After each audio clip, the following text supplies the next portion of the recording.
We all have biases, and they could be making a mess of your finances. I'm Staci from Fun Caliber, and whether you want to believe it or not, your experiences shape the way that you handle your money. Our brain uses what's called cognitive biases to help us think more quickly.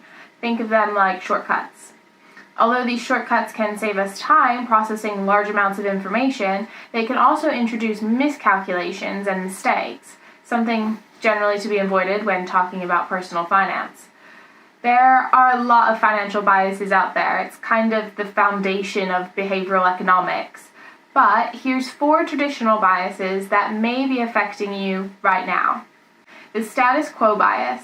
The status quo bias is when people prefer that things stay as they are. It's when we love our comfort zone so much we're unwilling to move outside of it.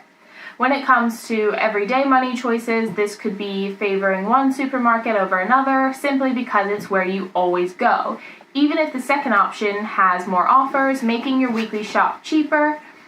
The second is loss aversion bias. Loss aversion is when you'd rather not play than risk losing, or it's better not to lose 20 pounds than to find 20 pounds.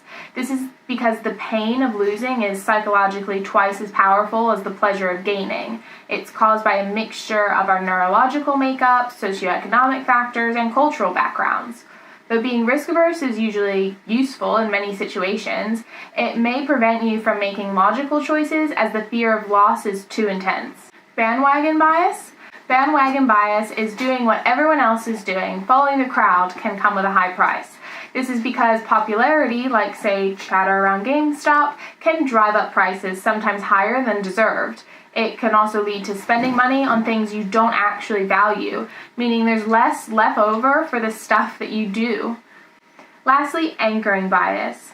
Anchoring bias causes us to rely too heavily on the first piece of information we're given. Imagine you're out shopping for new jeans, you've set a budget of 50 pounds, the first pair that you choose is 200 pounds, and after putting them back you find a pair for 100 pounds, still more than your budget, but hey, it's cheaper than the first pair. When we set plans or make estimates, we interpret newer information from the reference point of our anchor instead of seeing it objectively. Simply put, your mental biases affect your finances, and if you're not careful, they can affect your ability to spend, save, and invest smartly. These are just 4 examples of how our emotions can fuel our money decisions and ultimately influence our ability to grow our wealth for the long term.